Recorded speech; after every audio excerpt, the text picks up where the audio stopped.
अच्छा जी, यहाँ पे देखिएगा, what is the concept of the plurality of meaning in Balsi's Criticism and Meaning? In her article Criticism and Meaning, Catherine Balsi basically deals with the concept of plurality of meaning with the quality of language as having numerous or infinite possibilities of interpretation. Balsi does not simply elaborate this point, but brings forward the different conception of expressive realism. बेल्सी जो है इस point को simply शायद एलिब्रेट तो नहीं करती, लेकिन वो जो है different conceptions of expressive realism हमारे सामने लेके आती है। न्यू क्रिटिसिज्म, ठीक है, न्यू क्रिटिसिज्म के बारे में उसने हमें बताया, और नॉर्थरॉप फ्राई के बारे में एक्सेट्रा, ये सारी थ्योरीज उसने हमारे सामने रखी, and their attempt to find a device और method of interpretation of meaning aided by certain methodology. Catherine Balfi elaborated the importance of post-Saussurean linguistics or its questioning of different critical practices regarding their attempt to locate guarantee of the meaning of a text, especially without historical and ideological influences. उसने जो है specially post Saussurean theory of linguist में, जिसमें हमने meaning of the text के बारे में पढ़ा था, तो वो जो है उसको वो लोकेट कर दिया। For example, expressive realist find the guarantee of the particular meaning in authors mind. ये जो एक्सप्रेसिव रियलिस्ट होते हैं वो particular meaning in author mind जो है वो फाइंड करते हैं, मतलब वो उसको देखते हैं। First, does he understand the quality of language as having a varied potential for interpretation and critical appreciation? इस वजह से वो अंडरस्टैंड करती है quality of language as having various potential for interpretation और critical appreciation। आप देखें, हम लोग पोएम्स की क्रिटिकल एप्रिसिएशन करते हैं, इवन क्वेश्चंस भी आप सारे हैंडल कर रहे होते हैं, लेकिन हर किसी का सोच का और मतलब एक जाविया उसको देखने का, परसीव करने का, इवन उसके मीनिंग्स को देखने का सबका डिफरेंट होता है। इट मीन्स कि जो हम रीडर्स होते हैं, हम जो है लैंग्वेज को मतलब डिफरेंट इंटरप्रिटेशन और क्रिटिकल एप्रिसिएशन के लिहाज से देखते हैं। Likewise, Balsi elaborate that new criticism is also unable to locate the guarantee of meaning due to its incomplete understanding and vision regarding language and human experience। और Catherine बेल्सी ये भी कहती है, ये जो न्यू क्रिटिसिज्म है वो भी अनेबल है और इनकम्प्लीट है to locate this guarantee of meaning. क्योंकि देखें, जो एक्सप्रेसिव रियलिस्ट है वो कहते हैं कि भाई एक find the guarantee of the particular meaning in author mind. वो जो है ना वो बड़े उससे कहते हैं कि नहीं भाई, ऑथर माइंड के थ्रू हम ऐसा टेक्स्ट मतलब लिखते हैं कि ऑथर का जो माइंड है उसकी कॉमन सेंस के थ्रू वो उन मीनिंग्स को परसीव करता है, यानी कि रीडर के अकॉर्डिंग जो है वो एक ऐसी कहानी लिखी जाती है। एक्सप्रेसिव रियलिस्ट कहते हैं कि टेक्स्ट के थ्रू जो है ना एक रियल कहानी जो है वो पोर्ट्रे की जाती है, जो लगती तो रियल है लेकिन होती नहीं है, और उसकी वजह से जो एक कॉमन सेंस होती है, एक जो रीडर होता है उसकी कॉमन सेंस, वो जो कि उसकी सराउंडिंग्स और उसकी एक्सपीरियंस पे बेस करती है, ठीक है, यानी कि उसका जो ऑथर का माइंड होता है एक्चुअली वो फिर उन मीनिंग्स को परसीव करता है। लेकिन कैथरीन बेल्सी कहती है नहीं भाई, ऐसे नहीं होता। वो कहती है ये जो न्यू क्रिटिसिज्म है ना, वो guarantee of meaning due to its incomplete understanding, वो गारंटी ऑफ मीनिंग मतलब वो कहता है कि ये अनएबल है कि वो उन मीनिंग को जो है वो रीडर तक कन्वे कर सकें due to its incomplete understanding और विजन जो के रिगार्डिंग लैंग्वेज और ह्यूमन एक्सपीरियंस। तो वो कहते हैं कि ना तो वो क्यों इनकम्प्लीट है, ड्यू टू मतलब इनकम्प्लीट अंडरस्टैंडिंग, उनका जो इनकम्प्लीट विजन है रिगार्डिंग लैंग्वेज और ह्यूमन एक्सपीरियंस। तो negating ideology and history in particular, it undermines the evaluation of a text and gives an incomplete account of linguistic possibility।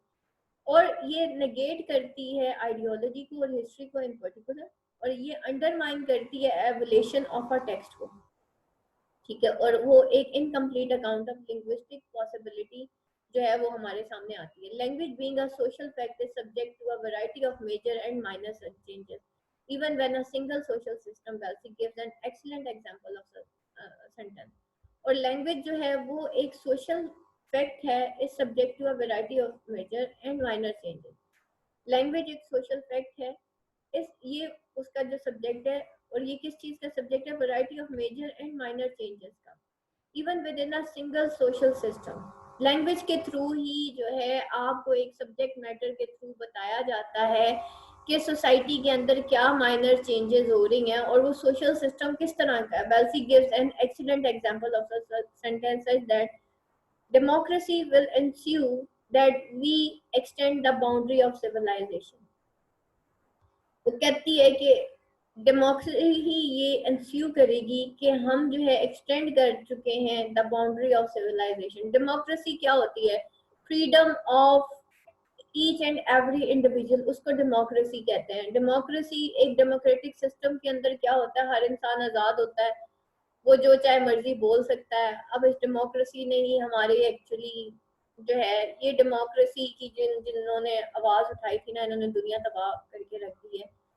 Because अगर हर बंदा ही आजाद होगा, हर बंदा ही अपनी सोच आप होगा और हर बंदे की एक अलग सोच होगी, तो दुनिया कैसे चलेगी? दुनिया तो उस वक्त चलेगी ना जब एक कंबाइंड रूल होगा, तब उस वक्त। लेकिन यहाँ पे उसने कहा कि ये एक मतलब एक सब्जेक्ट मैटर इसका क्या है, डेमोक्रेसी है। ठीक है, वो कहती है कि डेमोक्रेसी ही ये इंस्यू करेगी दैट कि हम we extend the boundary of civilization, कि हमने बाउंड्री ऑफ सिविलाइजेशन को एक्सटेंड कर दिया। It's an excellent example to bring out the potential for the meaning and the ideological and historical impacts on its interpretation। अब ये जो है ना, ये जो एक सेंटेंस है जिसके अंदर main subject democracy and civilization का है, तो वो जो है एक एग्जाम्पल है। और इस पूरे सेंटेंस को क्या लिखा गया है, इन्वर्टेड कॉमास के अंदर लिखा गया है। तो वो कहता है कि ये एक एक्सीलेंट एग्जाम्पल है जो ब्रिंग आउट करता potential for meaning and ideological and historical impact on it's interpretation. For example, एक पर्सन जो कि of a developing country like Pakistan would interpret democracy in a different manner। Pakistan में अगर कोई democracy को इंटरप्रेट करेगा different manner में करेगा, owing to the historical and ideological influences, क्योंकि historical और ideological influences उसके different हैं। Whereas a person in of the African tribes does not even know about democracy, and if he is told would appreciate it according to the verdict given by the local witch doctor।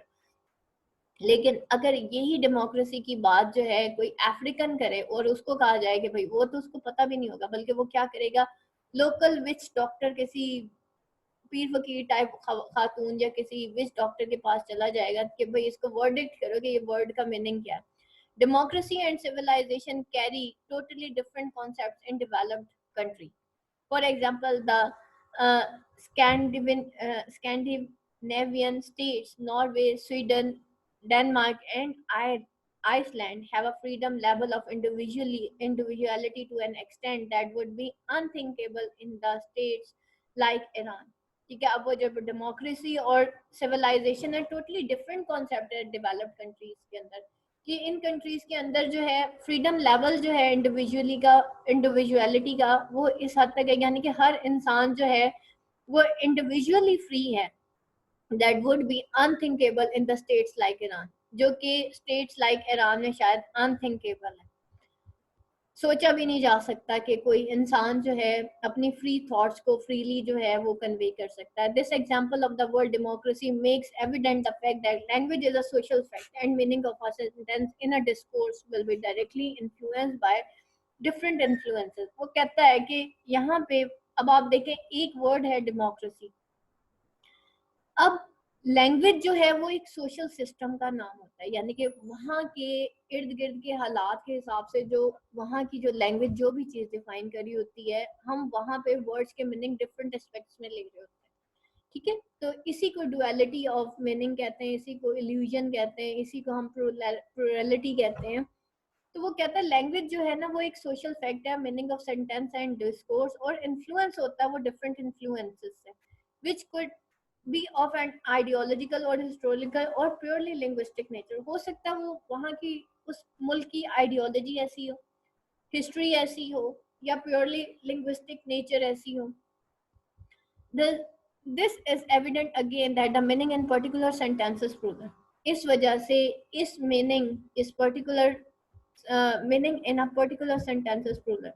इस वजह से ये जो particular sentence हमने पीछे पढ़ा था उसके मीनिंग जो है वो प्लूरल है, प्लूरलिटी है उसके अंदर, डिफरेंट मीनिंग्स हैं। यानी कि मैं पाकिस्तान में बैठी मैं कुछ और समझूंगी, अगर कोई अफ्रीकन बैठा वो इसको और मीनिंग्स में लेगा, अगर कोई ईरान में बैठा वो इसको और मीनिंग्स में लेगा। Therefore, to prose an individual subject as an authority for a single meaning is to ignore a degree to which subjectivity itself is discursive construct.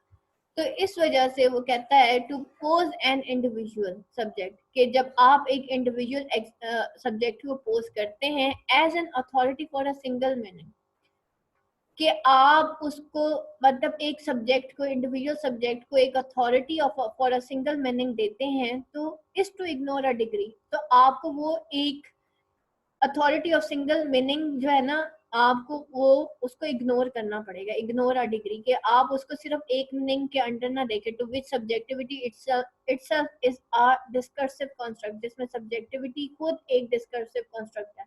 To find a guarantee of the meaning in the world or in experience is to ignore the fact that our experience of the world is itself articulated in language. और इसी तरह वो जो guarantee of meaning, जो expressive realist जिसकी बात करते हैं इन अ वर्ल्ड और in experience, is to ignore. तो आप इग्नोर करें इस फैक्ट को कि एक्सपीरियंस जो है दुनिया का इन इट्सएल्फ आर्टिकुलेटेड इन लैंग्वेज, लैंग्वेज में आर्टिकुलेटेड है, यानी कि डिफरेंट है। जिस तरह की लैंग्वेज है उसका जो एक्सपीरियंस है वो भी डिफरेंट है, उसका मीनिंग भी डिफरेंट है।